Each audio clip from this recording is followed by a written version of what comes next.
करते हैं।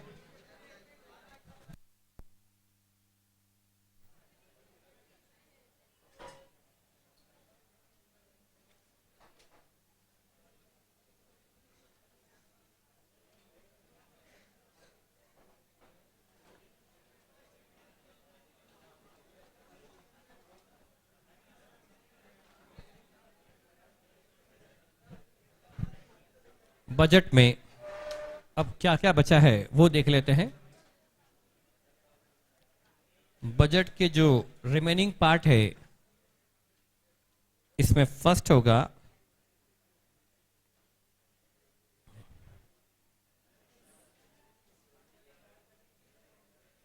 Performance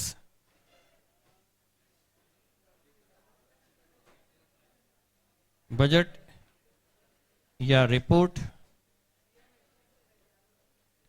second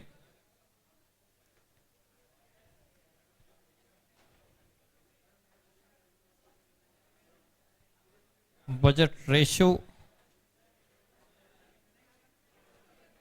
third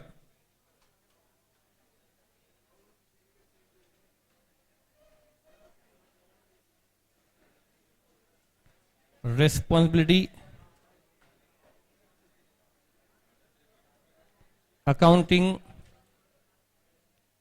report.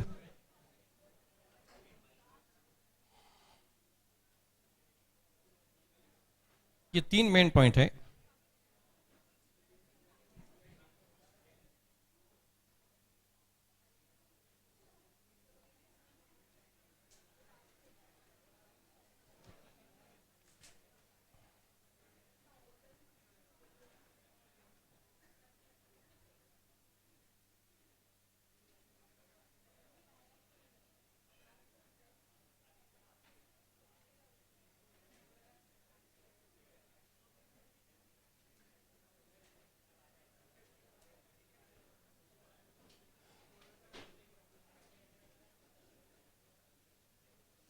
Reconciliation of budgeted profit with actual profit.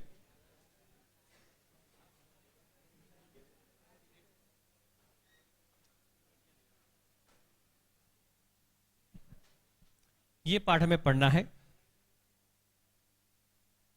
जो हमारे लिए नया है।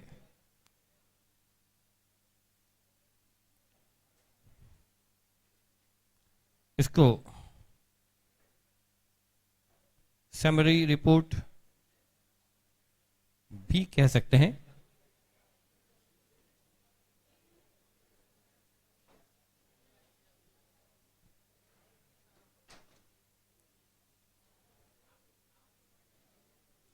शुरू करें।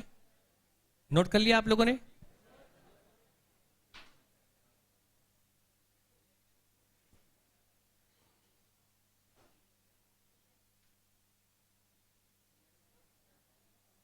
नोट कर लिया?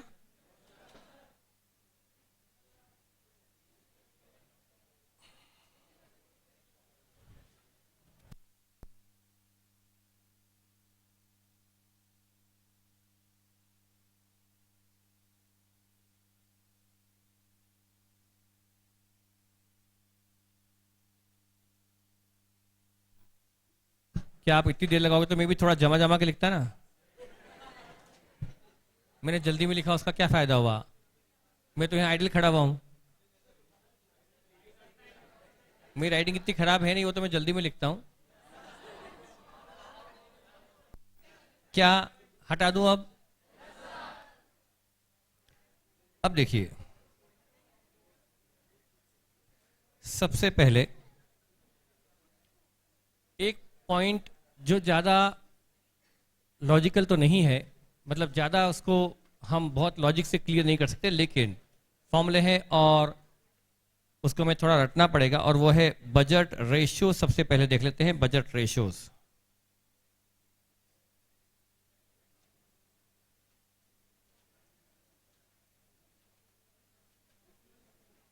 बजट रेशियोज, बजट रेशियो में नंबर 1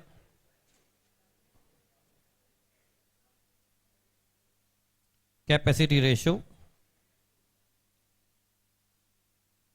जगह छोड़ के रखेगा, उसका फॉर्मूला लिखाऊंगा मैं। दूसरा होगा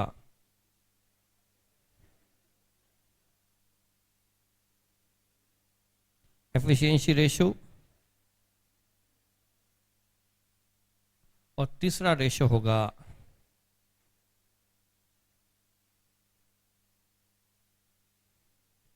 एक्टिविटी रेशो। एग्जाम में जाने के पहले आपको ये रट कर समझ कर जो भी माने जाना होगा, कहीं आ सकते हैं ये चीज़ें, और पेपर में अनएक्सपेक्टेड कई बार होता है, ऐसी चीज़ें पूछते हैं वो अनटच जो जनरली बच्चा छोड़ देता है, लेकिन होता है मॉड्यूल में। तो कैपेसिटी रेशो, एफिशिएंसी रेशो और एक्टिविटी रेशो, ये तीन रेशोज आपके लिए इंपॉर्टेंट है, और दो चार, पर आप ज़्यादा फोकस इन्हीं पर कीजिए, ये तीन रेशोज पर। जो फॉर्मूला है कैपेसिटी रेशो का वो है actual R upon budgeted R. अब इसको 100 में भी मल्टीप्लाई कर सकते हैं, निकाल सकते हैं in terms of percentage, into 100 कर देंगे तो हो जाएगा इन टर्म्स ऑफ परसेंटेज कि कितने परसेंट। अब ये क्या है, actual R upon budgeted R. यदि इंडस्ट्री ने आज के लिए बनाया है बजट कि हम 800 घंटे काम करेंगे, आज इंडस्ट्री का बजट है कि हम आज 800 घंटे काम करेंगे, 100 वर्कर होंगे शायद उनके पास, और हर वर्कर 8 घंटे, तो कुल 800 घंटे काम करने का इनका प्लानिंग है, बजट है। वैसे हर वर्कर पूरे 8 घंटे काम नहीं करता, पर मान लीजिए 800 घंटे का इनका बजट है। या मैं एक दिन पे आ जाऊं, चलो एक दिन का उनका बजट है कि हम आज 8 घंटे का हम काम करेंगे। सुबह सुबह इन्होंने प्लान किया कि हम आज 8 घंटे काम करेंगे, मतलब इनके पास 8 घंटे काम करने लायक रिसोर्सेज हैं, तभी तो प्लान कर रहे हैं। उनके पास रिसोर्सेज होंगे तभी तो 8 घंटे काम करने का प्लानिंग किया। अब 8 घंटे का प्लानिंग है और मान लीजिए एक्चुअल में वो 6 घंटे ही काम कर पाए दिन में। कैपेसिटी कितने घंटे काम करने की थी, 8 घंटे, और काम किया, मतलब इन्होंने अपनी कैपेसिटी को पूरा यूटिलाइज नहीं किया। तो यदि अब दूसरा सोचे, 800 घंटे काम करने का इनका बजट था कि हम 800 घंटे काम करेंगे, ये उनका बजट है। इसका मतलब वही मैं कहना चाहूंगा कि जब वो प्लानिंग करेंगे तो डेफिनेटली अपने इंफ्रास्ट्रक्चर को देखते हुए करेंगे, मशीनें, स्पेस, सबको देखते हुए प्लान किया कि 800 घंटे काम करेंगे। और एक्चुअल में उन्होंने उस पीरियड में यदि 600 घंटे ही काम किया तो क्या इन्होंने अपनी पूरी कैपेसिटी को यूज किया? जब कैपेसिटी 800 घंटों की थी तो उन्होंने 800 घंटे काम क्यों नहीं किया, 600 घंटे ही काम किया, मतलब इनकी कैपेसिटी का पूरा यूटिलाइजेशन नहीं हुआ है। There is under utilisation of capacity. तो कैपेसिटी कितने प्रतिशत यूज की गई है, 75%। तो उसका फॉर्मूला हो गया एक्चुअल और ऊपर रख दो, ये शो करता है क्या कि हमारे पास इतनी कैपेसिटी है, ये शो करता है कैपेसिटी अवेलेबल, तभी तो हमने बजट बनाया। और ये वो कैपेसिटी जो हमने यूज की है, ये है कैपेसिटी रेशियो। एफिशिएंसी रेशियो का फॉर्मूला वही जो हम निकालते हैं, standard R upon actual R. ध्यान है आपको कि उल्टा तो नहीं बोल रहा हूं मैं? फिर सोच लो एक बार, मैंने क्या करना, मैं याद नहीं रखता हूं, मुझे याद अभी भी नहीं है। ध्यान है, मैंने जो काम मान लो वर्कर को दिया था 40 घंटे में काम करने के लिए, वो उसने 20 घंटे में कर दिया। 40 घंटों का काम, यानी जो काम 40 घंटों का था, स्टैंडर्ड 40 थे, वो काम उसने 20 घंटों में कर दिया, तो हम कहेंगे उसकी एफिशिएंसी डबल है। तो डबल कब आएगी? जब ऊपर क्या रखा जाए, 40 घंटों का काम था 20 घंटों में कर दिया, ऊपर क्या रखूं, स्टैंडर्ड आर, और नीचे एक्चुअल आर। एफिशिएंसी का मामला बहुत जगह काम आता है, बहुत जगह काम आएगा, और उसको कभी भी रटने की जरूरत नहीं है, हर जगह काम आएगा। हम हर जगह आप इसको एग्जाम्पल सोच के अपना फॉर्मूला सोच सकते हो कि फॉर्मूला क्या होगा। समझ में आ गया? तो जो फॉर्मूला है एफिशिएंसी का हम यूज करते हैं ऑर्डिनरी कोर्स में, वही फॉर्मूला है standard hours upon actual our into 100। ये शो करता है कि एफिशिएंसी कितने प्रतिशत रही। जो काम इतने घंटों में होना था वो इतने घंटे में हो गया। जो काम 800 घंटों का था, 800 घंटों का काम यदि हो गया है 400 घंटों में, तो एफिशिएंसी डबल है। और 800 घंटों का काम 1000 घंटों में हुआ है, 800 घंटों का काम 1000 घंटों में हुआ है, तो एफिशिएंसी 80% है, निकल जाएगी इससे। और लास्ट में है एक्टिविटी रेशियो। इसका formula standard R upon budgeted R है। स्टैंडर्ड आवर अपॉन, और एक ये जो फॉर्मूला है ये रटने वाला फॉर्मूला है, मैं इसको थोड़ा बहुत समझा भी देता हूं, लेकिन इसको मैं समझा देता हूं कि ये फॉर्मूला है क्या। ये है एक्टिविटी रेशो,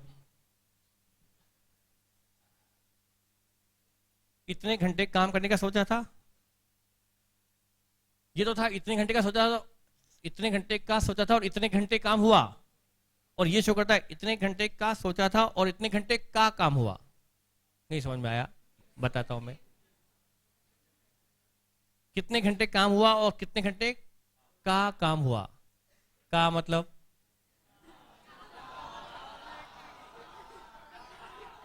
अब देखिए मेरी बात सुनिए,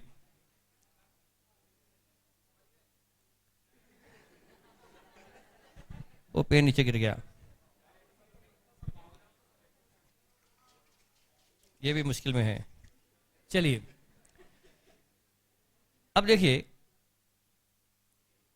बजटेड आवर्स तो शो करते हैं कि हमारे पास कितने आवर्स अवेलेबल थे, कितने आवर्स का हमने प्लान किया था, और ये शो करता है हमेशा स्टैंडर्ड आवर। में आपके बारे में बताऊं कि स्टैंडर्ड आवर अभी समझाना थोड़ा मुश्किल मेरे लिए हो सकता है, लेकिन हम जब चैप्टर बाद में लेंगे स्टैंडर्ड कॉस्टिंग, वहां पर मुझे इसको काफी बताना पड़ता है कि स्टैंडर्ड आवर क्या होता है। स्टैंडर्ड आवर्स एक्चुअल में आपके एक्चुअल आउटपुट का इंडिकेटर है। एक्चुअल में स्टैंडर्ड आवर आपके एक्चुअल आउटपुट को रिफ्लेक्ट करता है। मैं बताता हूं कैसे। यदि वर्कर को मान लीजिए वर्कर को 1 घंटे में 5 यूनिट बनाने का हमने टाइम अलाउ कर रखा है कि उसे 1 घंटे में 5 यूनिट बनाना चाहिए। वर्कर ने मान लीजिए, ये तो हमने उसके लिए तय कर रखा है स्टैंडर्ड कि उसे 1 घंटे में 5 यूनिट बना देना चाहिए। वर्कर ने हमारे लिए मान लो 40 यूनिट बनाई है, 40 यूनिट उसने बना दी है। बताइए इसने कितने घंटों का काम कर दिया है? 8 घंटों का, या 8 घंटे में किया है? ये आप समझ रहे हो, का और में? अभी समझ में आएगा। यदि उसने हमें 40 यूनिट बना के दे दी तो उसने हमारे लिए कितने घंटों का काम कर दिया है? उसने हमारे लिए 8 घंटों का काम कर दिया है। हो सकता है ये काम उसने 7 घंटे में ही कर दिया हो, तो 7 घंटों में उसने 7 घंटे में उसने 8 घंटों का काम कर दिया है। तो दोनों अलग अलग है। तो 8 क्या है? 8 क्या है? कितने घंटों का काम किया। इसको हम वो का को हटा के बात करें इंग्लिश में तो क्या कहते हैं? 5 यूनिट के लिए 1 घंटा, 5 यूनिट के लिए 1 घंटा, तो 40 यूनिट के लिए कितने घंटे? 8 क्या स्टैंडर्ड नहीं है? तो स्टैंडर्ड और क्या शो करता है? देखिए हम आगे पढ़ेंगे, ये आपका एक्चुअल आउटपुट को देख के निकलता है ना। 5 यूनिट के लिए 1 घंटा, तो 40 यूनिट के लिए 8 घंटे लगना चाहिए। इसी को हम कहते हैं स्टैंडर्ड आवर्स। तो ये स्टैंडर्ड आवर किसको देख के निकाले गए हैं? आउटपुट को। यदि हम ये कहें कि वर्कर ने 40 यूनिट बनाई तो भी सही, और इसी वर्कर के बारे में मैं कहना चाहूं कि एक तो मैं कह रहा हूं कि उसने 40 यूनिट बना दी है तो भी सही, और मैं कहूं कि इस वर्कर ने 8 घंटों का काम कर दिया है, क्या गलत है? ये एक ही बात है। ये भी प्रोडक्शन है और ये भी प्रोडक्शन है। ये प्रोडक्शन है यूनिट में और ये प्रोडक्शन है आवर्स में। ये काफी डिटेल में पढ़ना पड़ता है स्टैंडर्ड कॉस्टिंग में। इसके बगैर स्टैंडर्ड कॉस्टिंग ठीक से नहीं हो पाती। भले वो काफी उधर भी जाके हाई फाई फंडा माना जाता है, लेकिन वो इधर आ गया थोड़ा सा। जनरली मैं इसको स्टैंडर्ड के साथ लेता हूं, और कई बार क्या होता है स्टैंडर्ड के साथ लेने का सोचता हूं और स्टैंडर्ड इतना लंबा खींचता है कि ये कहीं रह जाता है। इसलिए मैंने सोचा कि एक बार तो अभी ले ही लिया जाए, वहां फिर से देख लेंगे, पर वहां पर भी ये आता है। तो 5 यूनिट के लिए यदि 1 घंटा लगना चाहिए तो 40 यूनिट के लिए 8 घंटे लगना चाहिए। ये स्टैंडर्ड है। और स्टैंडर्ड और एक्चुअल आउटपुट का इंडिकेटर है। ये है एक्चुअल आउटपुट इन यूनिट और ये है आउटपुट इन, हम कह सकते हैं कि हमारी इस वर्कर ने हमारे लिए 8 घंटों का काम कर दिया है। इंग्लिश में इसको बोलते हैं आवर्स प्रोड्यूस्ड। 8 घंटों का काम कर दिया मतलब क्या बोलते हैं इसको? Hours produce. उसने इतने आवर्स का वर्क कर दिया है। इतनी यूनिट बना दी मतलब उतने इतने आवर्स हमारे लिए प्रोड्यूस कर दिए हैं। हो सकता है ये काम उसने कितने घंटे में कर दिया हो? 7। तो 7 क्या है? एक्चुअल आवर्स, और 8 क्या है? स्टैंडर्ड आवर क्या इंडिकेट करता है कि उसने कितने घंटों कहा काम किया है, कितने घंटों में, ये एक्चुअल आवर्स है और ये स्टैंडर्ड आवर। तो स्टैंडर्ड आवर हमेशा क्या शो करते हैं कि उसने कितना हमें आउटपुट दिया है। तो ये हमारा बजटेड आउटपुट है, ये हमने सोचा था कि इतना काम होगा और ये इतना काम हुआ है। तो देखिए, जैसे यदि हमारा बजट था 8 घंटों का, 8 घंटों का बजट था और हमें मान लीजिए हमारे यहाँ 8 घंटे काम हुआ, या चलो मैं 8 घंटे के 7 घंटे देता हूं, तो हमारी कैपेसिटी का हमने कितना परसेंट यूज किया? 80.5% कैपेसिटी यूज की। अब ये फिर से काम हमने कितने घंटे का काम सोचा था? ओ मान लीजिए काम हुआ 7 घंटे है, काम हुआ 7 घंटे है, पर वर्कर की स्पीड बहुत स्लो थी। उन्होंने इस काम हुआ कितने घंटे? 8 घंटे फैक्ट्री खुली, बजट कितने घंटों का था? 8। वर्कर ने काम किया कितने घंटे? 7 घंटे ही काम किया, 1 घंटे काम हुआ ही नहीं। तो वो हमारा लॉस, वो तो लॉस ऑफ कैपेसिटी है। लेकिन उन 7 घंटों में भी वर्कर ने 6 घंटों का ही काम किया, मतलब जो काम किया वो 6 घंटों में हो जाना चाहिए था, 7 घंटे लगा दिए उस काम के लिए जिसमें 6 घंटे लगने थे। तो बताइए 7 घंटे हमारे लिए प्रोडक्टिव है या 6 आवर प्रोडक्टिव है? पेमेंट लेके जा रहा है वर्कर 7 घंटों का, पर हमारे लिए उपयोगी कितने घंटे रहे? 7 घंटे का पेमेंट लेके गया, पर काम तो 6 घंटों का देके गया है ना। तो इसको क्या कहते हैं? ये उतने घंटे का जो हमारे काम करके वो गया है। तो हमने सोचा था इतने घंटे का काम हम निकाल लेंगे और हम इतने घंटों का काम, ये शो करता है हमारा एक्टिविटी लेवल क्या रहा, एक्टिविटी में हमारा प्रोडक्शन लेवल क्या रहा। तो हमने सोचा था इतने घंटों का प्रोडक्शन, और हो पाया क्या? प्रोडक्शन 7 घंटों का हुआ है? बताइए मुझे, हमने सोचा था कितने घंटों का प्रोडक्शन करेंगे? क्या 8 घंटों का? क्या ये 7 घंटे प्रोडक्शन का इंडिकेटर है? ये तो बस ये बोलता है कि हमारी फैक्ट्री कितने घंटे खुली रही। प्रोडक्शन का इंडिकेटर ये है कि 8 घंटे का हमने प्रोडक्शन सोचा था और 6 घंटों का प्रोडक्शन हम निकाल पाए। तो ये हमारा एक्टिविटी लेवल तय करता है कि हमारा एक्टिविटी लेवल, प्रोडक्शन लेवल क्या रहा। तो प्रोडक्शन लेवल जज करने के लिए हम क्या देखते हैं? Standard hour upon actual our, ये हमारे फॉर्मूले है। कई बार वो इन तीनों फॉर्मूले में एक कनेक्शन पूछते हैं। Capacity ratio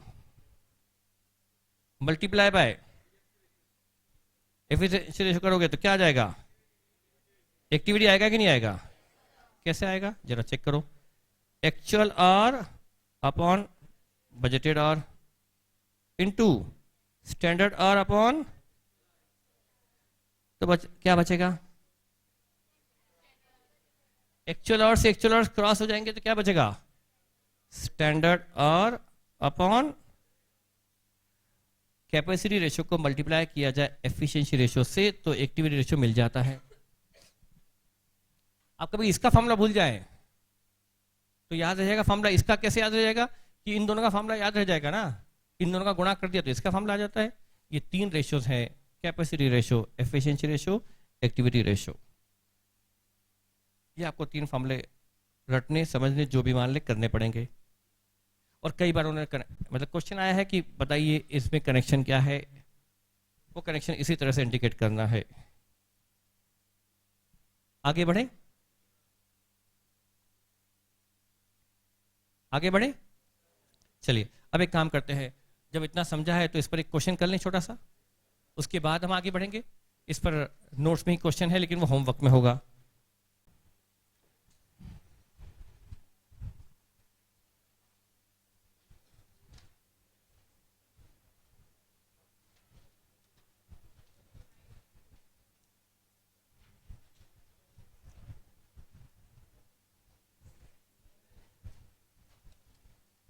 yes, page number 154, question 11 देखिए। आपके भी ज्यादा लोड नहीं लेना है, बस क्वेश्चन 11 और 9 कर लेना। 11 में करवा रहा हूं, 9 वैसा ही है। क्वेश्चन 11 पेज नंबर 154 पर, a company manufacturers 2 product X and Y. एक कंपनी 2 प्रोडक्ट बनाती है एक्स और Y. Product X requires 4 hours to produce while Y require 6 hours. X को बनाने में 4 घंटे लगते हैं और वाई को बनाने में 6 घंटे लगना चाहिए, ये स्टैंडर्ड टाइम है पर unit. In June 2012 of 26 effective working days of 8 hour a day, June 2012 में 26 दिन वर्किंग डे रहे, बाकी 4 दिन वगैरह लीव रही, और हर दिन 8 घंटे काम हुआ, और 600 यूनिट बन गई एक्स की, और 400 यूनिट वाई की लिखा है वर प्रोड्यूस्ड बना ली गई। The company employ 20 workers in production department to produce X and Y. Industry ने ये 600 और 400 यूनिट को बनाने के लिए 20 वर्कर इंगेज कर रखे हैं। The budgeted hours are 36,000 for the year. ये पूरे प्रोडक्शन एक महीने का है, जून का, और बजट आपको दिया है पूरे साल भर का। Calculate capacity, activity and efficiency ratio. तो नंबर 1 इसमें हमको निकालना क्या क्या पड़ेगा। पहले हम क्या करें, वर्किंग नोट नंबर 1 बना लें।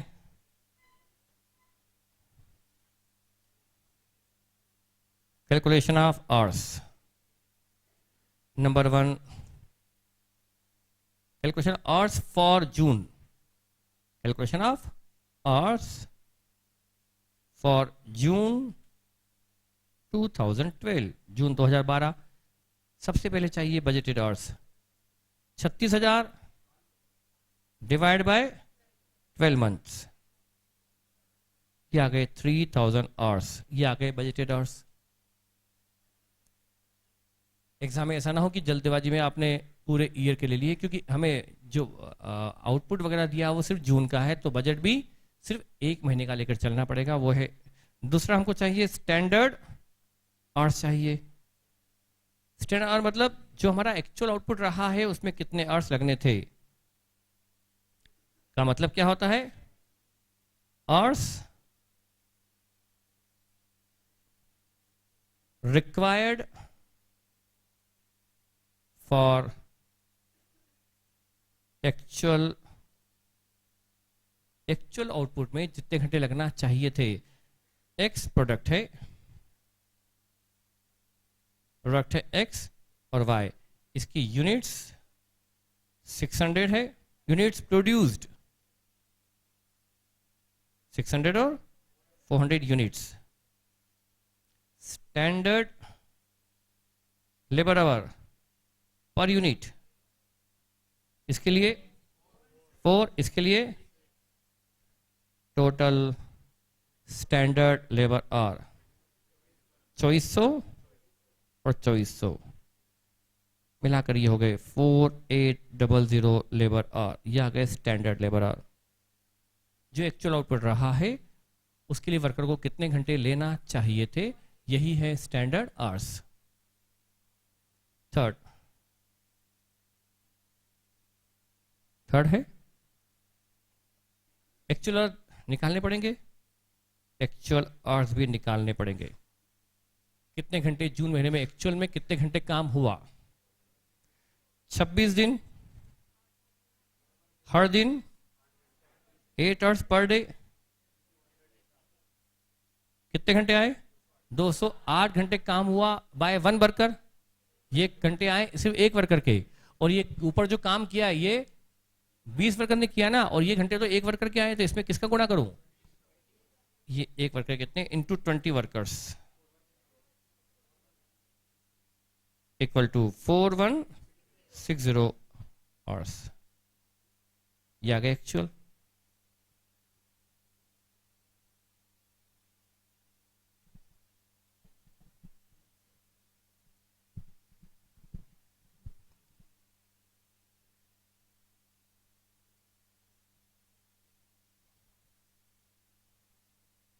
आगे बढ़े, लिख लिया आपने।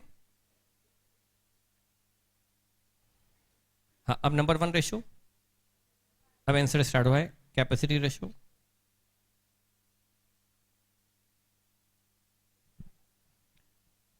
Actual hours upon budgeted hours into 100, actual 4160 divided by 3000 into 100 equal to 138.67%. Capacity utilisation 138% रहा है। कैपेसिटी यूटिलाइजेशन 138% रहा, मतलब हमने बजट से काफी ज्यादा घंटे काम कर लिया। Second, efficiency.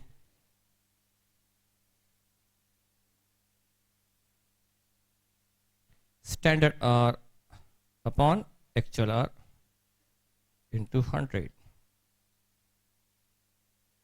काम वर्कर ने किया है 4160 घंटों में, पर ये काम था कितने घंटों का? 48 घंटों का काम उन्होंने 4160 घंटों में कर दिया है, मतलब उनकी एफिशिएंसी 100 से ज्यादा है, 115% है, 0.38%। यदि एक्टिविटी रेशियो निकालना हो और आपके पास ये दो ही फॉर्मूले हो, नहीं तीसरा तो बन जाएगा ना, वैसे उन्होंने सिर्फ रेशियो दे दिया हो, क्या क्या रेशियो दे दिया हो? कैपेसिटी और एफिशिएंसी रेशियो दे दिया हो, तो दोनों को गुणा करके जरा करें, 138% को गुणा करें 115% से, 138.67% मल्टीप्लाई बाय 115.38%, 160% आएगा। Third, activity ratio.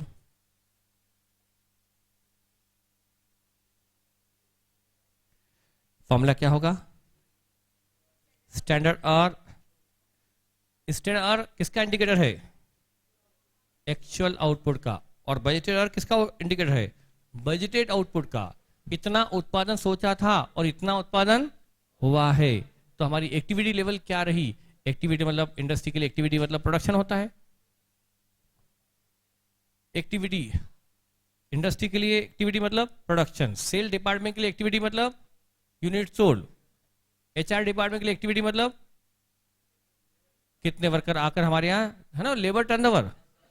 तो हर जगह का मतलब अलग अलग होता है, पर चूंकि ये प्रोडक्शन डिपार्टमेंट का मामला है तो एक्टिविटी का मतलब होता है कितनी यूनिट बनाने का प्लान किया था और कितनी यूनिट हमने बना ली है। स्टैंडर्ड आर हमेशा एक्चुअल आउटपुट को इंडिकेट करता है, तो कितना बजट था और कितना हमने बना ली, इससे हमारा पता पड़ता है एक्टिविटी लेवल क्या रहा। हमारा बजट कितने घंटों का था?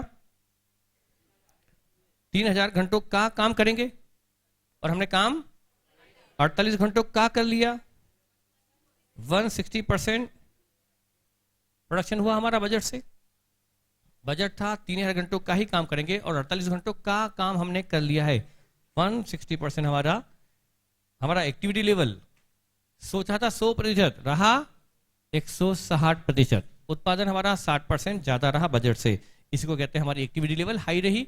एक्टिविटी हाई मतलब हमारा प्रोडक्शन ज्यादा रहा। यह है 3 रेशियो जो हमारे काम आएंगे। तो ये हमने पढ़ा budget ratios.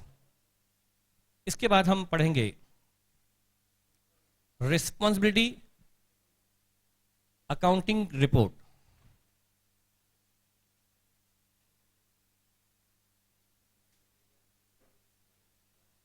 Responsibility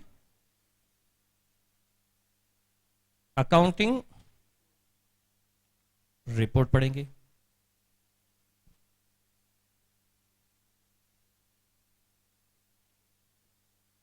responsibility accounting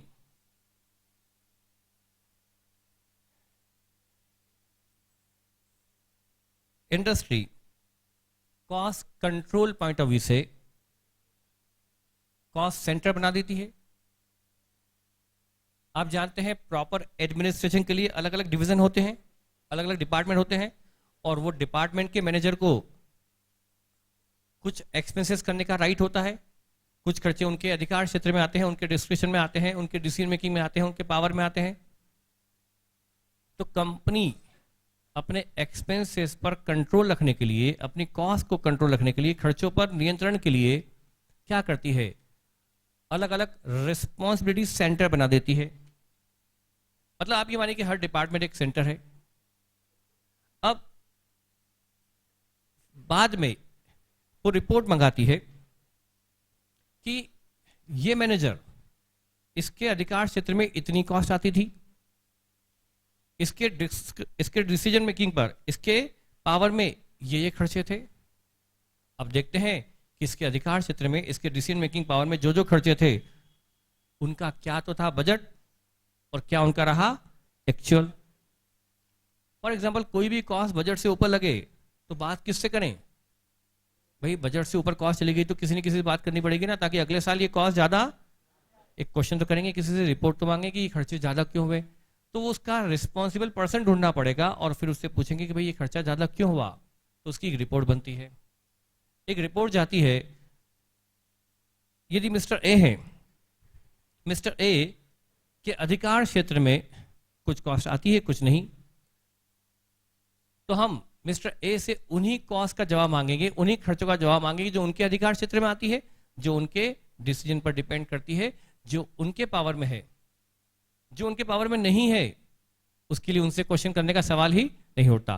तो क्या करते हैं, अलग अलग रिस्पॉन्सिबिलिटीज सेंटर बना देते हैं, उसका एक हेड रहता है और उस सेंटर के हिसाब से देखते हैं कि कॉस्ट उस सेंटर में लगना क्या थी और लगी क्या है, और वो देखिए कैसे। उसको लेकर के मैं बताना चाहूंगा कुछ आपको।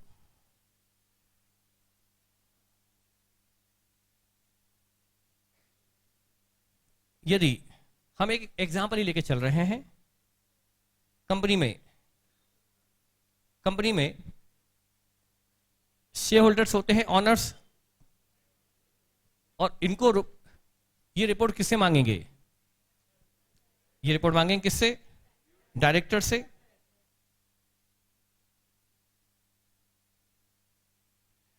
तो यहां पर ये डायरेक्टर महोदय,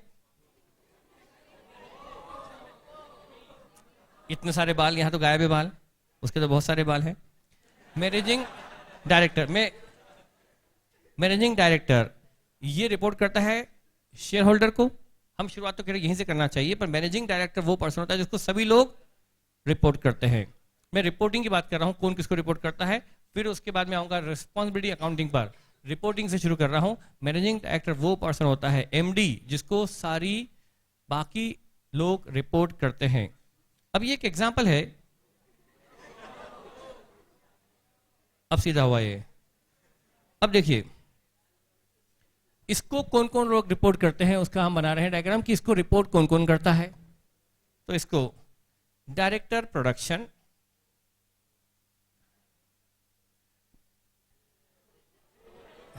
अब ये तो खैर आप इस पर मजाक मत कीजिए, क्योंकि बेचारा प्रोडक्शन वाला सबसे खतरनाक हालत में होता है, इसके बाल वाल उड़ जाते हैं और हालत खराब होती है, कोट कहाँ जा रहा है उसका, तो ये प्रोडक्शन वाले की हालत खराब ही होती है।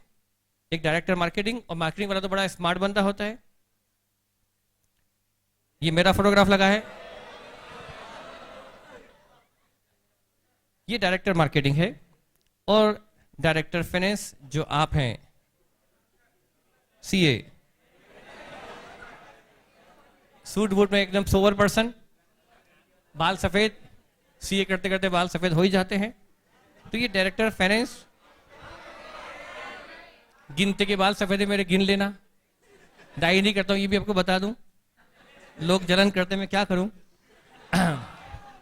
अब देखिए लोगों को विश्वास नहीं होता है कि मैं डाई करता हूं कि नहीं करता हूं। आप मेरे बाल सफेद पर गलत बात बोल दी आपने आज मेरे लिए। तो देखिए ये डायरेक्टर है, डायरेक्टर प्रोडक्शन, डायरेक्टर मार्केटिंग और डायरेक्टर फाइनेंस। ये तीनों डायरेक्टर रिपोर्ट करते हैं मैनेजिंग डायरेक्टर को। ये तीनों डायरेक्टर हैं अपने अपने फील्ड के और ये रिपोर्ट करते हैं मैनेजिंग डायरेक्टर को। अब एमडी की सैलरी क्या इसके डिस्क्रिप्शन पर है? एमडी का रेम्यूनरेशन, एमडी के ऑफिस के एक्सपेंसेस, एमडी का कार एक्सपेंसेस वगैरह क्या इसके अधिकार क्षेत्र में आता है? तो ये उस खर्चों के लिए रिपोर्ट नहीं करेगा। वो खर्चा इन किसी के इसमें कंट्रोल में नहीं है, किसी के अधिकार क्षेत्र में नहीं आता, तो वो खर्चा यहां कहीं भी नहीं आएगा। अच्छा, इसकी सैलरी, इसकी खुद की सैलरी, उसकी सैलरी के लिए ये जवाबदार है कि नहीं? अपनी खुद की सैलरी सोची थी 10 लाख, रही 12 लाख, ये 2 लाख इसकी सैलरी ज्यादा रही, ये इसको रिपोर्ट उधर करेगा कि नहीं करेगा?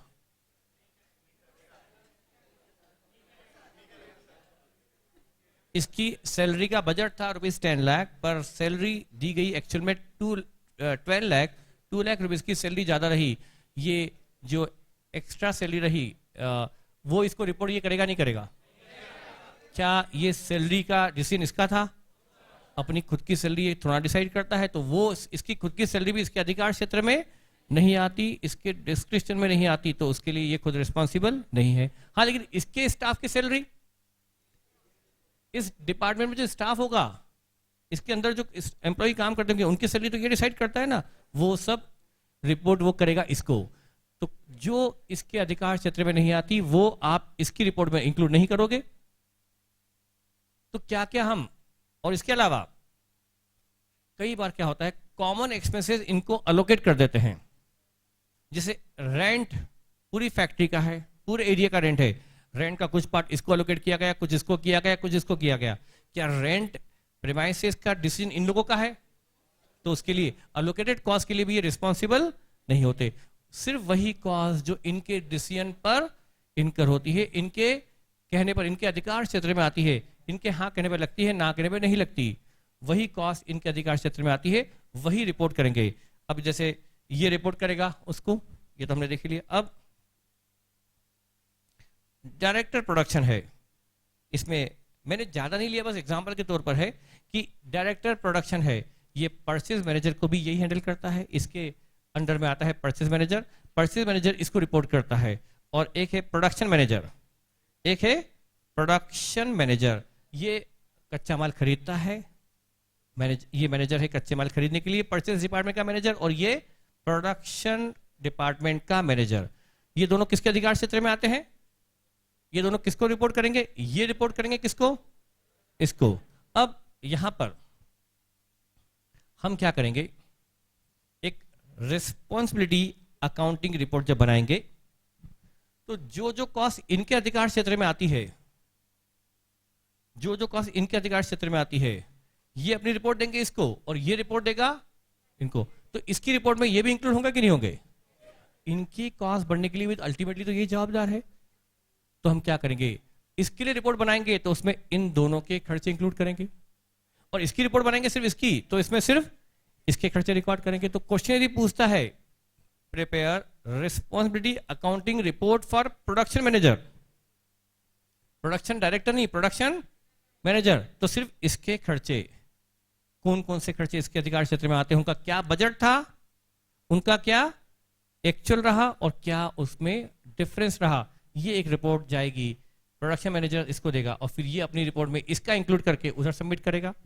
तो प्रोडक्शन मैनेजर, अच्छा प्रोडक्शन मैनेजर, अच्छा इधर डायरेक्टर मार्केटिंग है, क्रेडिट मैनेजर, पब्लिसिटी मैनेजर और सेल्स मैनेजर। ये मैनेजर रिपोर्ट किसको करते हैं? डायरेक्टर मार्केटिंग को। अब जैसे यदि क्वेश्चन दिया है बेड डेट्स हुई, बेड डेट्स का था कि बेड डेट्स हमारी होगी 10 लाख और बेड डेट्स चली गई 13 लाख, तो 3 लाख के वेरिएंस के लिए, डेविएशन के लिए कौन जवाबदार है? ये क्रेडिट मैनेजर। तो ये रिपोर्ट करेगा इसको, और फिर ये अपनी रिपोर्ट में इंक्लूड करके ऊपर जाएगा। तो यदि रिपोर्ट किसकी पूछी गई है उस पर डिपेंड करेगा। तो इस तरह से, और जैसे अब यहां पर इंटरनल प्रोडक्शन मैनेजर के अधिकार क्षेत्र में, के कंट्रोल में है प्रोडक्शन डिपार्टमेंट, क्रशिंग, रिफाइनिंग और फिल्ट्रेशन, है ना, ऑयल इंडस्ट्री। ये production department 1, production department 2, production department 3, या process 1, process 2, process 3, plant 1, plant 2, plant 3, जो भी क्वेश्चन दे, ये प्लांट, ये प्रोडक्शन कौन करवाता है? Production manager. ये तीनों कॉस्ट के लिए ये जवाबदार है। अब इसी तरह से जैसे सेल्स मैनेजर है, ये सेल्स मैनेजर अपने नीचे जो स्टाफ होता है, सेल्स ऑफिसर्स एंड सेल्समैन, अभी मैंने सीधा ले लिया है ओनली सेल्समैन, ये सेल्समैन है ABCD, या sales officer ABCD। Sales officer या सेल्स मैनेजर ABCD रिपोर्ट करते हैं सेल्स मैनेजर को, और सेल्स मैनेजर रिपोर्ट करता है डायरेक्टर मार्केटिंग को, और ये रिपोर्ट करता है MD को। अब यहां सेल्समैन की सैलरी, सेल्समैन का कमीशन इसके अधिकार क्षेत्र में है। सैलरी सोची थी 6 लाख लगेगी, लग गई 7.5 लाख, तो उसके लिए ये रिस्पॉन्सिबल है। कमीशन देना था इतना, दे दिया ज्यादा, ये रिस्पॉन्सिबल है। एडवर्टाइजिंग का खर्चा सोचा था 5 लाख, हो गया 6 लाख, वो ये रिस्पॉन्सिबल है। तो ऐसे आपको रिपोर्ट बनानी होगी। रिपोर्ट का प्रैक्टिकल भी आपको एग्जाम में आ सकता है, और ऐसी नई चीजों के लिए हमेशा हमको तैयार रहना चाहिए। तो अब यहां पर रिस्पॉन्सिबिलिटी अकाउंटिंग रिपोर्ट पूछी है डायरेक्टर मार्केटिंग की, तो उसमें आपको कितनी चीजें इंक्लूड करनी पड़ेगी? इसकी रिपोर्ट पूछिए, responsibility accounting report of director marketing, तो क्या करोगे आप? ये तीनों लोग हैं उसमें, ये तीनों के लिए ये जवाबदार है, तो ये 3 डिवीजन करने पड़ेंगे आपको इसके अंदर, क्रेडिट, पब्लिसिटी और सेल। जैसे बैड डेट्स यदि यहां आती है, एडवर्टाइजिंग यहां आती है, और यदि गिफ्ट आर्टिकल वगैरह इसमें आते हैं, और सेल्समैन जो ट्रेवल करते हैं उनका ट्रेवलिंग एक्सपेंसेस, उनका कमीशन इधर आता है। तो हम यहाँ पर इसके लिए रिपोर्ट करते वक्त 3 कॉलम बनाएंगे। इनकी क्या कॉस्ट बजटेड थी, क्या रही एक्चुअल, इनकी क्या बजटेड कॉस्ट, क्या एक्चुअल, इसमें भी क्या डेविएशन, और इसका टोटल करके फिर यहाँ जाएगा इसके अंदर। तो इस तरह से आपको बनानी होगी रिस्पॉन्सिबिलिटी रिपोर्ट। अब मैं इसको आप एक थोड़ा सा फॉर्मेट बता दूं, ये आइडिया हुआ आपको। अब यहाँ पर कौन कौन सी कॉस्ट को हमें इंक्लूड नहीं करना है इस रिपोर्ट में? वो कॉस्ट जो मैनेजर के, पर्सन के अधिकार क्षेत्र में नहीं आती, वो रिस्पॉन्सिबिलिटी में इंक्लूड नहीं होगी, और दूसरी जो अलोकेटेड कॉस्ट है वो भी इंक्लूड नहीं होगी। क्या लिखवा दूं इसको? लिखेंगे? चलो मैं एक बार थोड़ा सा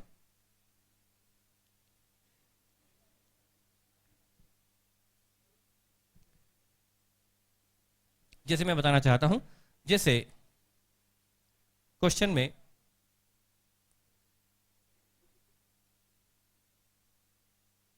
अभी मैंने बताया था responsibility accounting report for marketing director, marketing director या डायरेक्टर मार्केटिंग।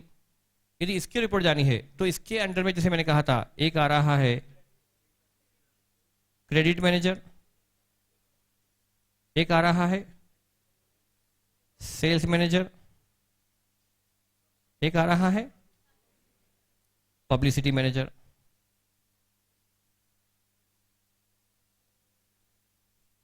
अब क्या होगा इसमें,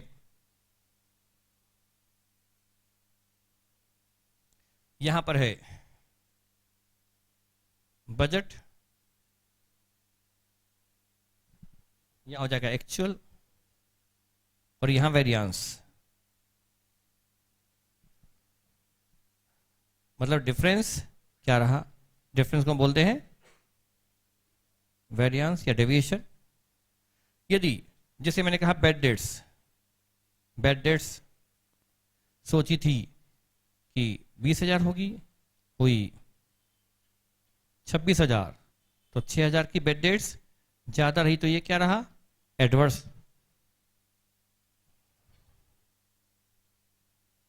अब यहां पर जो क्रेडिट मैनेजर होता है वो सारी पार्टीज को इवेल्युएट करता है कि किसकी क्रेडिट कैसी है, और उसके लिए कोई सर्वे करवाया, सर्वे कॉस्ट फॉर क्रेडिट रेटिंग, उसने क्रेडिट पता करने के लिए कोई सर्वे करवाया, वो तो दिया रहेगा आपको किसकी कॉस्ट होती थी, 30,000 कॉस्ट लगेगी सर्वे वगैरह करने की। किसी पार्टी का क्या क्रेडिट है वो पता करने सर्वे करते हैं, 30,000 मार्केट से सर्च करते हैं, 30,000 की कॉस्ट होती थी, वो काम 27 में ही निपट गया, 3,000 से फेवरेबल। अब ये टोटल मान लो हो गया, तो दोनों मिलाकर नेट 3,000 से एडवर्स रहा। ये रहा क्रेडिट मैनेजर का टोटल 3,000 एडवर्स, इसको लिख देंगे ए।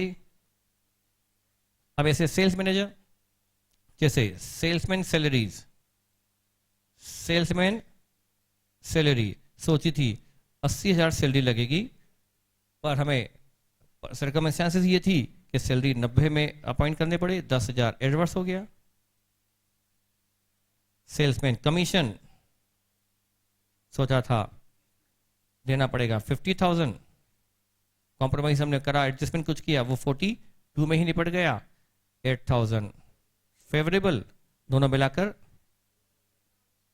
2,000 एडवर्स। ऐसे ये मार्केटिंग डिपार्टमेंट अपनी रिपोर्ट आगे सबमिट करेगा कि मेरे अधिकार क्षेत्र में 3 डिपार्टमेंट आते हैं, 3 सेक्टर आते हैं, मेरे अधिकार क्षेत्र में मेरे कहने पर ये 3 लोग काम करते हैं, इन तीनों की कॉस्ट के लिए मैं जवाबदार हूं। तो ये रिपोर्ट करेगा, ये रिपोर्ट मार्केटिंग वाला अपने ऊपर वाले को करेगा कि मैंने क्या कॉस्ट सोची थी और मेरी कॉस्ट क्या रही। ये रिपोर्ट कौन दे रहा है? क्या क्रेडिट मैनेजर दे रहा है मार्केटिंग को, या मार्केटिंग वाला दे रहा है अपने ऊपर वाले को? मार्केटिंग डायरेक्टर अपने ऊपर वाले को दे रहा है कि मैं इसके लिए भी जवाबदार हूं, इसके लिए भी और इसके लिए भी। इसमें तीनों की रिपोर्ट, तीनों के लिए यही जवाबदार है मार्केटिंग डायरेक्टर। अब पब्लिसिटी के लिए भी यही जवाबदार है, पब्लिसिटी मैनेजर है। उसकी कॉस्ट के लिए भी अल्टीमेटली तो मार्केटिंग डायरेक्टर जवाबदार है। तो पब्लिसिटी मैनेजर का जैसे एडवर्टाइजिंग एक्सपेंसेस या other sales promotion activity, other sales promotion activity, कोई सैंपल वगैरह, क्या खर्चा मान लो सोचा था कि ये 50,000 का 55 का खर्चा होगा, ये 42 में निपट गया, 13,000 का फेवरेबल। अच्छा, ये तो एडवर्टाइजमेंट था। सेल्स प्रमोशन 28 सोचा था, 30 लगा, 2,000 एडवर्स, तब भी 11,000 फेवरेबल।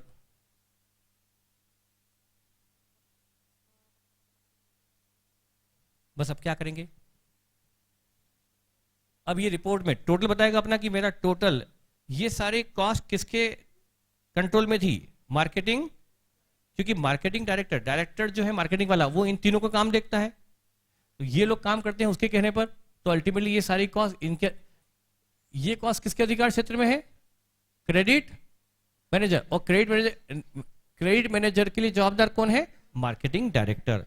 अल्टीमेटली देखिए, नेट करो, total A plus B plus C, net 6,000 क्या है? ये अपने ऊपर वालों को सबमिट करेगा कि मैंने ओवरऑल 6,000 रुपए की सेविंग की है, मेरी वजह से कॉस्ट 6,000 कम रही है। चलिए अब एक काम करते हैं, इस पर एक क्वेश्चन कर ले। देखिए इस पर क्वेश्चन देखिए, अपने क्लास वर्क का लास्ट क्वेश्चन है, क्लास वर्क का लास्ट क्वेश्चन।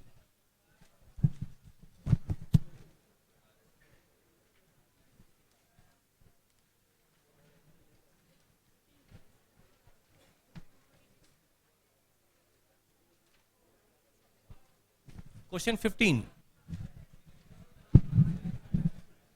क्वेश्चन 15 है,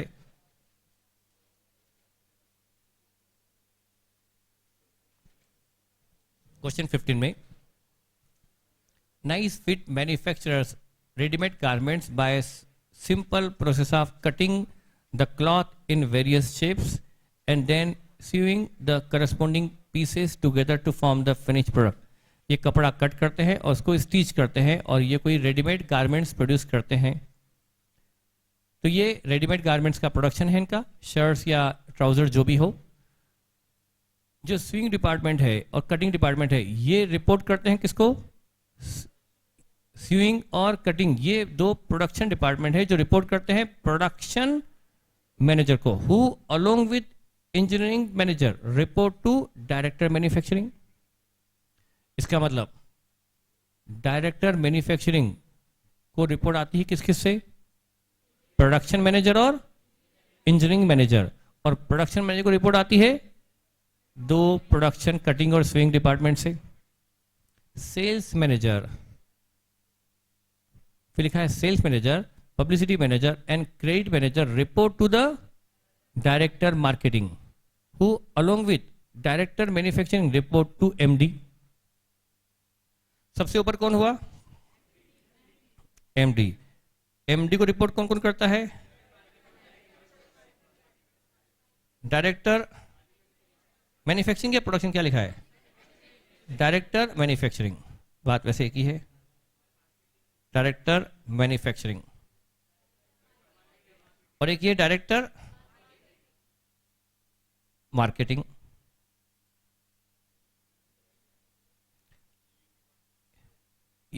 इसको रिपोर्ट कौन कौन करते हैं? डायरेक्टर मैन्युफैक्चरिंग को प्रोडक्शन मैनेजर और इंजीनियरिंग मैनेजर। और इसको कौन कौन रिपोर्ट करते हैं? और इसको कटिंग, ये दो प्रोडक्शन डिपार्टमेंट है, कटिंग और सिंग। और डायरेक्टर मार्केटिंग को sales manager, publicity manager and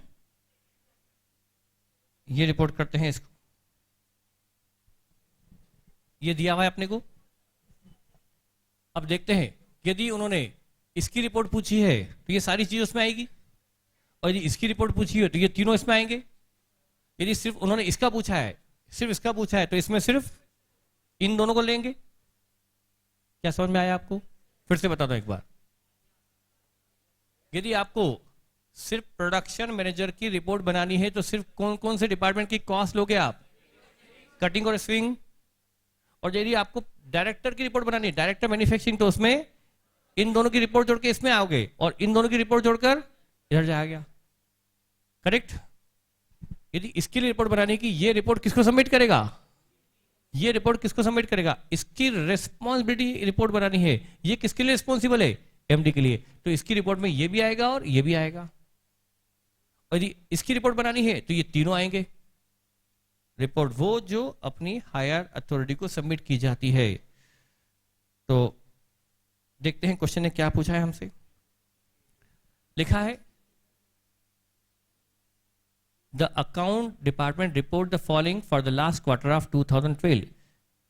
2012 के लास्ट क्वार्टर का बजट और एक्चुअल दिया है बहुत सारे खर्चों का। और लास्ट में पूछा क्या पहले वो देखो। सबसे पहले last, using the above data prepare responsibility accounting report for the director marketing, director manufacturing and production manager. एक इसकी पूछी है, एक इसकी पूछी है और एक इसकी भी पूछी है।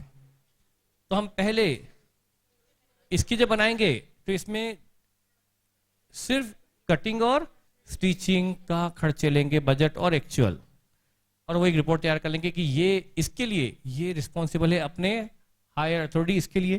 तो ये जो रिपोर्ट सबमिट करेगा इसके अधिकार क्षेत्र में ये दो कॉस्ट आती है। तो इसका खर्चा क्या बजट था, क्या एक्चुअल था, क्या डिफरेंस रहा, वो इसकी रिपोर्ट में आएगा। और जब इसकी रिपोर्ट तैयार करेंगे तो इसकी रिपोर्ट प्लस इसकी रिपोर्ट जोड़कर यहां जाएगी। और डायरेक्टर मार्केटिंग में ये तीनों डिपार्टमेंट की कॉस्ट को जोड़कर दिखाया जाएगा। हमें एक इसकी पूछी गई है, एक इसकी और एक इसकी। चलिए अब हम क्या करें, सबसे पहले किसकी बना लें? सबकी एक साथ बनानी पड़ेगी। बैड डेट्स, बैड डेट्स किधर लेंगे? क्रेडिट इसमें लेंगे, बैड डेट्स क्रेडिट मैनेजर में। क्लॉथ यूज्ड, क्लॉथ यूज्ड वो कटिंग में आएगा, वो कटिंग के रेस्पॉन्सिबिलिटी में आएगा। फिर है एडवर्टाइजिंग, पब्लिसिटी मैनेजर के हाथ में आएगा, कंट्रोल में आएगा। ऑडिट फीस, ऑडिट फीस कहीं भी नहीं आएगा क्योंकि ऑडिट फीस किसी के भी हाथ में नहीं होती। वो फिर department finance, department director finance या फाइनेंस मैनेजर के हाथ में होती है। ये किसी के भी कंट्रोल में, इनके तो किसी के हाथ में नहीं है audit fees. Credit report, credit manager. Sales representative travelling expenses, ये सेल्स मैनेजर जो सेल करवाता है। Sales commission, sales manager. Cutting labour, cutting में आई जाएगा। थ्रेड स्विंग में आएगा। और credit department salary, credit department की सैलरी वहीं आएगी ना क्रेडिट में। क्रेडिट डिपार्टमेंट सैलरी है ये, उसकी खुद की सैलरी है। क्या क्या छोड़ा है? कटिंग लेबर छोड़ा, स्विंग लेबर। अरे उसमें क्या बताऊं। अच्छा स्विंग लेबर कहाँ आएगी? स्विंग में आएगी। क्रेडिट डिपार्टमेंट सैलरी छोड़ा तो था, गलती से छूट गया था। कटिंग मैंने ध्यान नहीं दिया। Cutting department salary, sorry, credit department salary और एक क्रेडिट डिपार्टमेंट सैलरी। मार्केटिंग में किसमें? ये क्रेडिट मैनेजर की सैलरी है या वहां के स्टाफ की? ये स्टाफ की है। और स्टाफ कौन अपॉइंट करता है? ये क्रेडिट मैनेजर। इसकी खुद की सैलरी होती, इसकी खुद की सैलरी होती तो वो इसके अधिकार क्षेत्र में आती है, वो इस केस में नहीं आती। और ऐसा नहीं कहा कि ये इसकी खुद की सैलरी है, ये तो वहां के स्टाफ की सैलरी है। तो ये क्रेडिट में आएगी, क्रेडिट मैनेजर में आएगी। कटिंग यूटिलिटीज, कटिंग में। स्विंग यूटिलिटीज, स्विंग में। डायरेक्टर मार्केटिंग सैलरी, डायरेक्ट, हाँ ये किसी में नहीं आएगा क्योंकि डायरेक्टर मार्केटिंग किसने अपॉइंट किया है? ये डायरेक्टर मार्केटिंग की सैलरी क्या खुद के अधिकार क्षेत्र में आती है? क्या इसमें कम ज्यादा के लिए खुद जवाबदार है? वो तो किसने अपॉइंट किया है? तो ये जो सैलरी है डायरेक्टर मार्केटिंग सैलरीज, ये डायरेक्टर जो मार्केटिंग का है उसकी सैलरी है और उसी के कुछ एक्सपेंसेस है। इसमें एंड एट एडमिनिस्ट्रेशन एक्सपेंस लिखा है, तो चूंकि हमारा पहला वर्ड तो है डायरेक्टर मार्केटिंग की सैलरी और ये डायरेक्टर मार्केटिंग के अधिकार क्षेत्र में नहीं आती, इसको इसमें इंक्लूड रिपोर्ट में इंक्लूड नहीं करेंगे। प्रोडक्शन इंजीनियरिंग एक्सपेंसेस वो यहां जाएगा, इंजीनियरिंग में आ जाएगा। Sales management office, sales management office expense कहाँ आएंगे? वो सेल्स में आना चाहिए। उसके बाद production manager office expenses, production manager salary नहीं है, प्रोडक्शन मैनेजर के ऑफिस के एक्सपेंसेस वो कहाँ आएंगे? इसके अधिकार क्षेत्र में आएंगे वो, इसके। और डायरेक्टर मैन्युफैक्चरिंग, इसकी सैलरी, डायरेक्टर मैन्युफैक्चरिंग की सैलरी वो इसके अधिकार क्षेत्र में नहीं आती, वो एमडी के अधिकार क्षेत्र में आती है, उसके डिस्क्रिप्शन पे नहीं लगती। Using the above data prepare responsibility accounting report for director marketing, director manufacturing and production manager. Number 1 किसकी बनाए? पहले बनाते हैं सारी नहीं ऐसा थोड़ा। अरे प्रेजेंटेशन का क्या करोगे? अभी तो आधा घंटा बचा है, अभी क्या होमवर्क? लिखो, इसको नहीं लिखना, बिल्कुल नहीं करना। पूरी क्लास आती नहीं कराऊं? चलो अगला क्वेश्चन देखते हैं। चलिए, तो ये आप फिर मॉडल से देख के कर लोगे, पर मैं बोल रहा हूं यदि आपने समझ लिया और घर से कर कर नहीं गए, एग्जाम में ये भी क्वेश्चन आ गया तो आपको वहां प्रेजेंटेशन में आपके हाथ पैर फूलेंगे और टाइम लग जाएगा। आप कर लेना, मैं बोल रहा हूं कि इजी है, आप चाहो तो कर लो, तो फिर ऐसे सीधे साधे कर लो ना। चलिए, सबसे पहले हम बनाते हैं, फॉर्मेट बना लेते हैं। एक रिपोर्ट हम बनाने वाले हैं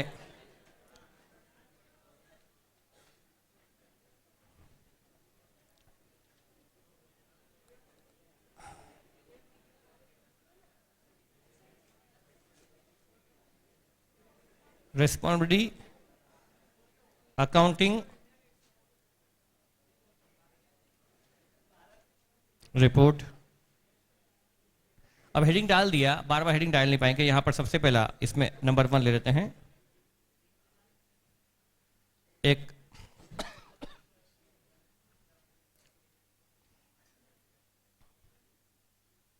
डायरेक्टर मार्केटिंग,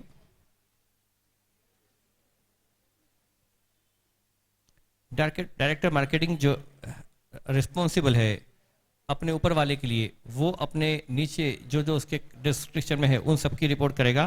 तो वो ये रिपोर्ट बन रही किसके लिए? डायरेक्टर मार्केटिंग अपने रिपोर्ट सबमिट करता है हायर अथॉरिटी को, तो हायर अथॉरिटी में जो जो कॉस्ट इसके अधिकार क्षेत्र में सब यहाँ लेंगे। इसमें 3 लोग इसके कहने पर चलते हैं, 3 लोग इसके कंट्रोल में है। नंबर 1 यहाँ पर 1 है सेल्स मैनेजर, इसमें हम जगह छोड़ के चलते हैं। इधर हमको लिखना पड़ेगा बजट,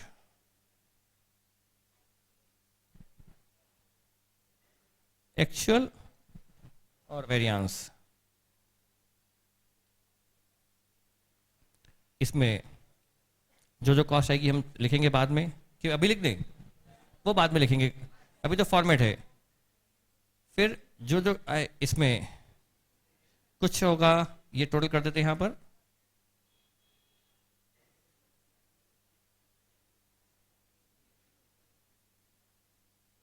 हम देखे जो कि आइटम्स 1 या 2 ही ज्यादा, इसको लिख देंगे टोटल ए। इसके जस्ट नीचे लिखेंगे फिर second credit manager,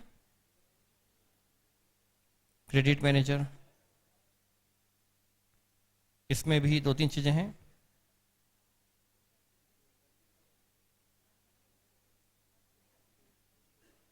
budget, actual और वेरिएंस, इसको लिख देंगे टोटल बी।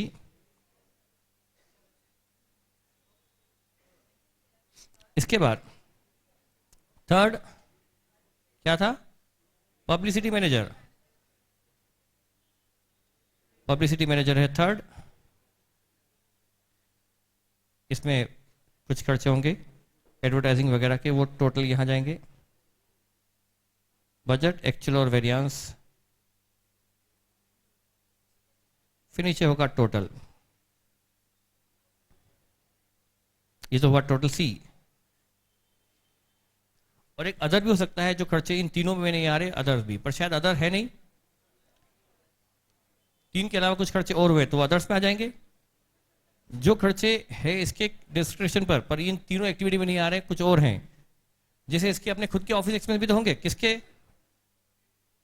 जैसे डायरेक्टर मार्केटिंग, इसका अपना ऑफिस भी तो होगा।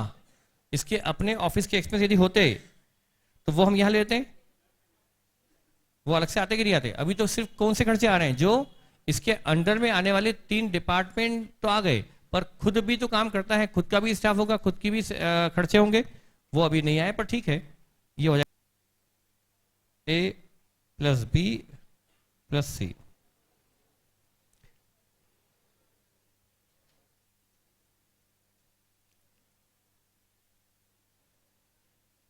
ये तो हुआ। अब अभी दूसरी रिपोर्ट सेकंड किसकी है? हम बना दें प्रोडक्शन मैनेजर। प्रोडक्शन मैनेजर बना लेते हैं। प्रोडक्शन मैनेजर ये रिस्पॉन्सिबल है दो डिपार्टमेंट के लिए, दो मैन्युफैक्चरिंग डिपार्टमेंट, एक कटिंग डिपार्टमेंट के लिए, वही बजट, एक्चुअल और वेरिएंस। उसके बाद ये अगला production department, swing department, stitching department, इसके अंदर भी कुछ खर्चे होंगे।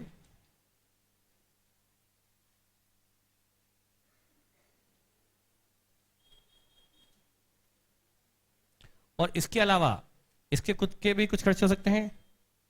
ये तो हमने लिखा टोटल ए, ये लिखा बी, ए और बी के लिए तो ये टोटल होगा ही। और प्रोडक्शन मैनेजर के अपने खुद के भी खर्चे ना, प्रोडक्शन मैनेजर ऑफिस एक्सपेंसेस, यहां लिख देंगे सी में ऑफिस एक्सपेंसेस, खुद के ऑफिस के एक्सपेंसेस भी हैं इसमें, खुद के ऑफिस के एक्सपेंसेस। दो तो प्रोडक्शन डिपार्टमेंट है और उनको मैनेज करने के लिए इसका अपना ऑफिस भी है, तीनों मिलाकर फिर टोटल करेंगे एबीसी।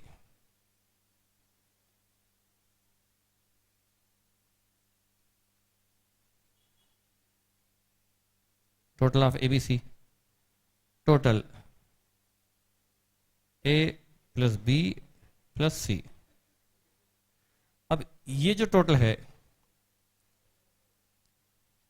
प्रोडक्शन मैनेजर की रिपोर्ट जा रही है प्रोडक्शन डायरेक्टर को, और प्रोडक्शन डायरेक्टर अपनी रिपोर्ट में ये इंक्लूड कर लेगा।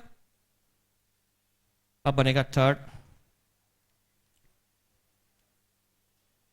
डायरेक्टर मैन्युफैक्चरिंग, जो उन्होंने वर्ड यूज किया है, डायरेक्टर मैन्युफैक्चरिंग।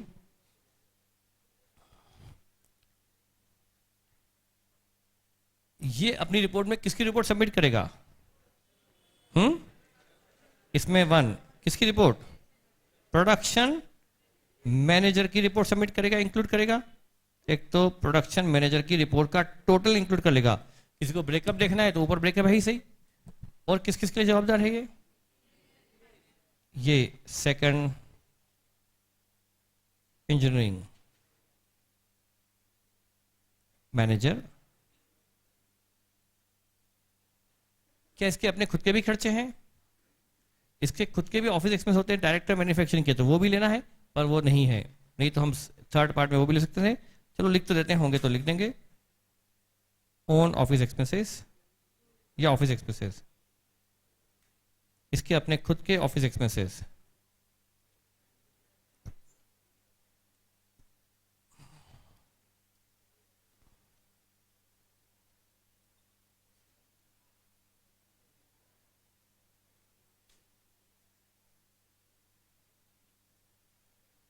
बस यही होगा टोटल। चलिए शुरू करते हैं। ये तो हुआ फॉर्मेट। शुरू करते हैं। Number 1, bad debts. हम लेते हैं बैड डेट्स।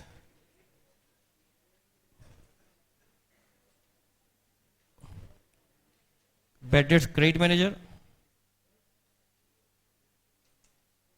बैड डेट्स सोची थी 5,000, बजट था 5,000 का, रही 3,000, 2,000, फेवरेबल, एफ लिख देंगे बस। फिर है क्लॉथ यूज्ड, कटिंग, ये कटिंग है, कटिंग में cloth used, cloth used 31, budgeted था 36, एक्चुअल है 5,000, एडवर्स ए। एडवर्टाइजिंग, पब्लिसिटी, पब्लिसिटी मैनेजर का में लेंगे एडवर्टाइजिंग। एडवर्टाइजिंग 4,000 बजटेड था, एक्चुअल भी 4 रहा, कोई वेरिएंस नहीं है।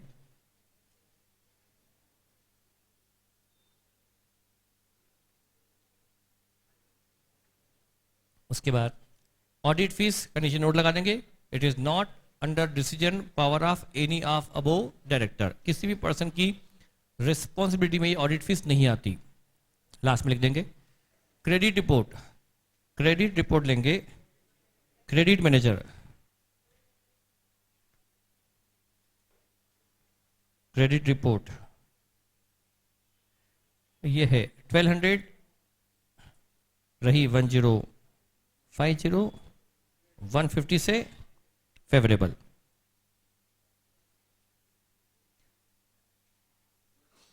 फिर है सेल्स रिप्रेजेंटेटिव ट्रेवलिंग एक्सपेंसेस, ये कहाँ आएगा? Sales manager, sales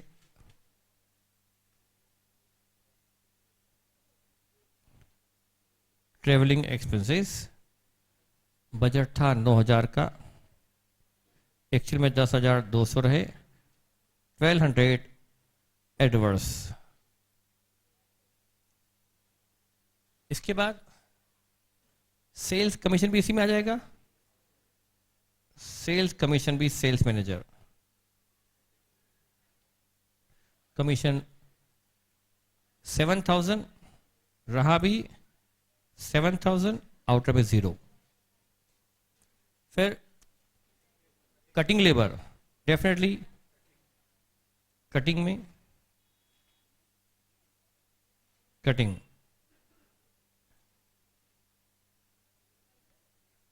cutting labour, cutting labour 6,000 और 6,600, 600 एडवर्स। ट्रेड, सिलाई में काम आता है, ट्रेड 500, 450 और 50 फेवरेबल, एफ ऊपर डिनोट कर सकते हैं, एफ में फेवरेबल, ए में से एडवर्स। उसके बाद सीविंग लेबर इसी में आ जाएगा, स्विंग लेबर यह है 17,000, 18,400, 400 से एडवर्स। इसके बाद क्रेडिट डिपार्टमेंट सैलरी, ये क्रेडिट मैनेजर की सैलरी होती तो यहां नहीं आती, हाँ इसमें नहीं आती। यदि क्रेडिट मैनेजर की सैलरी होती तो बताइए हम कहां लेते? वो इसमें नहीं, नीचे लेते अलग से ना।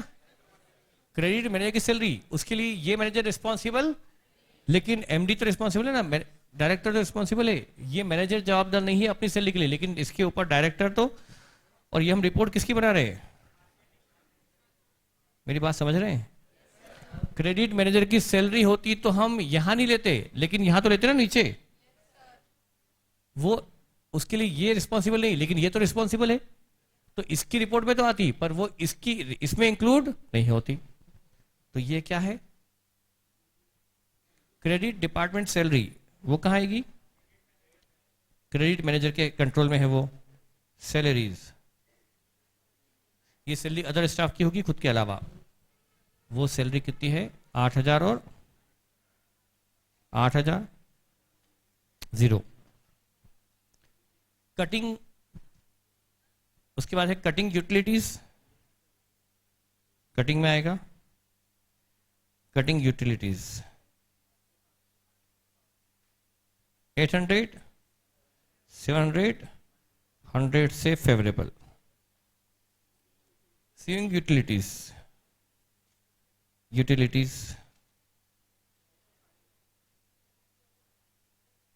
900, 950 और 50 एडवर्स।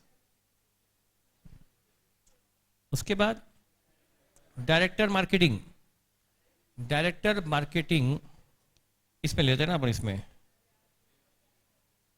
लेते हैं। इसमें क्या डायरेक्टर की सैलरी कहीं आ सकती है? वो तो एमडी के उसमें आएगी, यहां कहीं नहीं आएगी, छोड़ दो उसको। फिर प्रोडक्शन इंजीनियरिंग सेल एक्सपेंसेस वो आएंगे यहां पर। कितने खर्चे सोचे थे यहां पर? एक ही खर्चा है बस, 13,000 सोचा था, रहा 12,200, 800 favourable. Sales management office expenses, ये कहां आएगा? सेल्स मैनेजर में। सेल्स मैनेजर, सेल्स मैनेजमेंट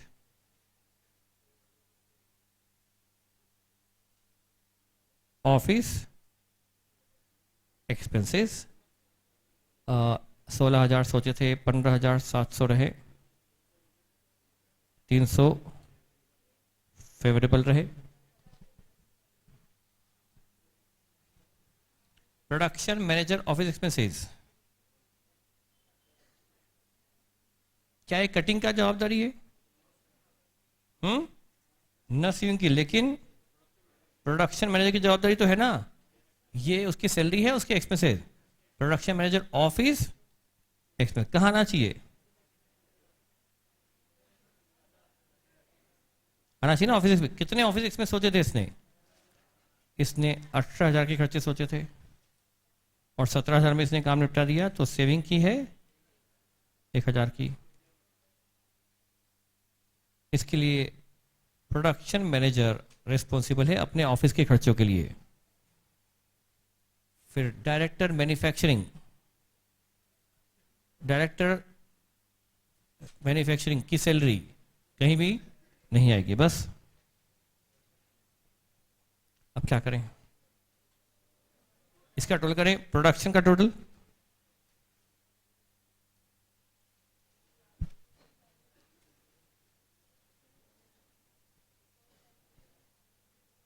आपने यदि घर पर इसको नहीं किया ना, एग्जाम में आ जाए तो आपको थोड़ा तकलीफ आ जाएगी वहां पर इसको मैनेज करने में कि कौन सी चीज कहाँ लिखनी, फिर कहाँ से कहाँ ले जानी है। करना जरूरी है, एक बार खुद से करके जाना। इधर टोटल आया 36, 37,800, इधर 43,300 और टोटल कितना एडवर्स? 5,500 adverse total. ये कटिंग में 5,500 की कॉस्ट ज्यादा लगी है, इसके लिए वैसे जवाबदार है कटिंग डिपार्टमेंट का मैनेजर, और कटिंग डिपार्टमेंट के लिए जवाबदार है प्रोडक्शन मैनेजर, और फिर प्रोडक्शन मैनेजर की जवाबदारी अल्टीमेटली प्रोडक्शन डायरेक्टर पे है। इधर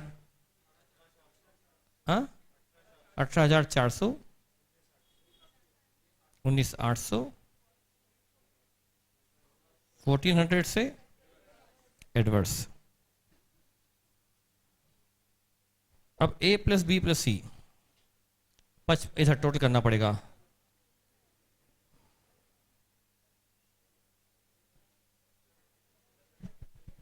37,800 प्लस 18,400 प्लस 18,000,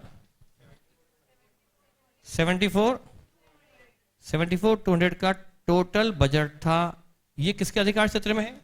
74,800। प्रोडक्शन मैनेजर, उसने खर्चे कर कितने दिए? 80,100। कितने खर्चे ज्यादा कर दिए? 80,100। 80,100, 5,900 ज्यादा कर दिए।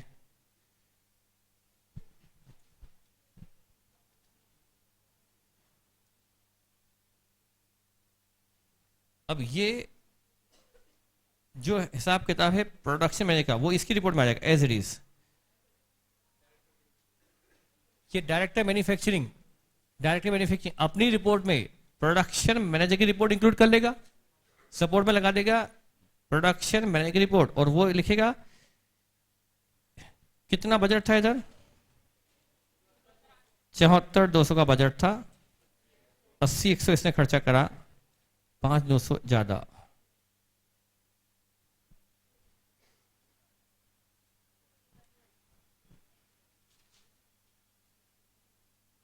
अब डायरेक्टर मैन्युफैक्चरिंग इसके लिए भी जवाबदार है, इसके लिए भी जवाबदार है, वो दोनों की रिपोर्ट अपनी रिपोर्ट में देगा। ये जवाब मांगता है इससे, इससे मांगेगा ये, लेकिन इसको जवाब देना पड़ेगा अपने ऊपर वालों को, इन दोनों के लिए। तो कुल कितना हुआ?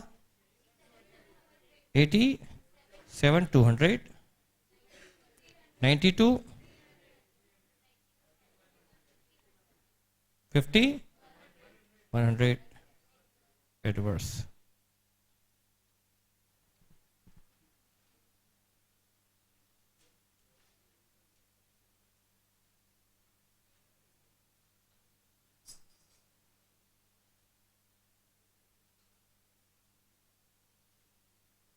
अब ये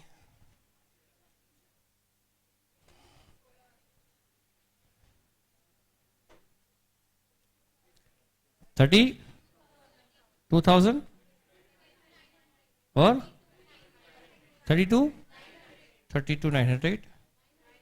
900 से एडवर्स 14,200, 12,050, 2,150 फेवरेबल।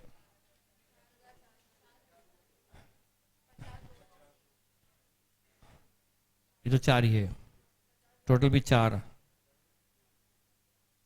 और 0। अब तीनों का टोटल करें तो 50, 4,895, 1,250 फेवरेबल। बस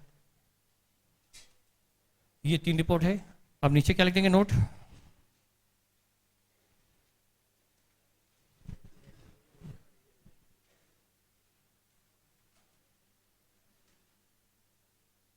audit fees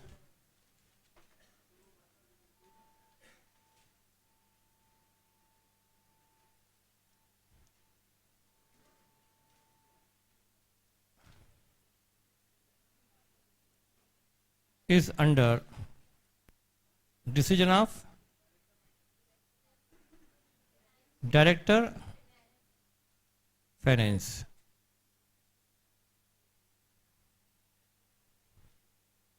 Has not, hence not considered here.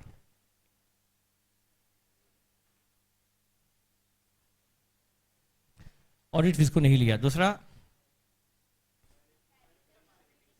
Salary of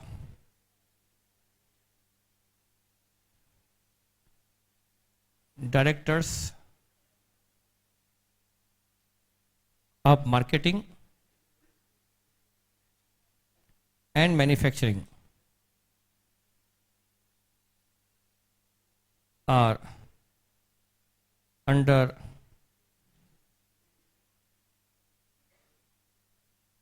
MD ना, under MD, so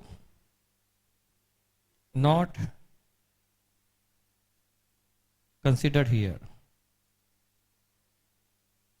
Under decision power of MD, पूरा लिखना चाहे तो under control या under decision power of MD, so not considered here.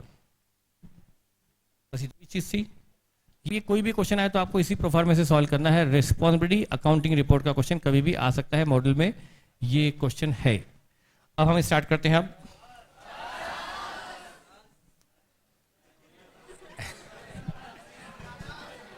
Performance report, performance report बोलो या performance budget बोलो, इसका जो प्रोफार्मा लिख लो बस, क्या होता है, भाग ही गया। ओरिजिनल बजट,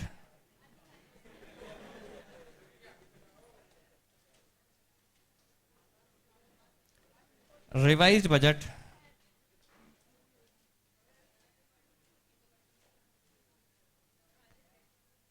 एक्चुअल, और लास्ट में वेरिएंसेस।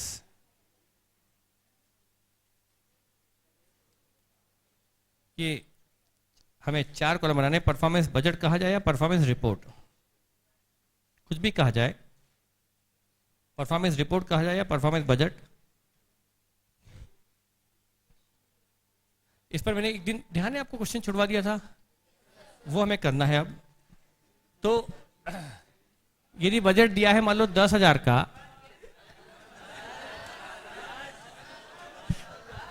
बस, तो कल अपना बजट चैप्टर खत्म होगा और मंडे से हम बहुत इंपॉर्टेंट, बहुत इंटरेस्टिंग और बहुत ऐसा चैप्टर जो आपकी कमांड 100% होगी, वो रेलिवेंट कॉस्टिंग मंडे से स्टार्ट करेंगे। ठीक है।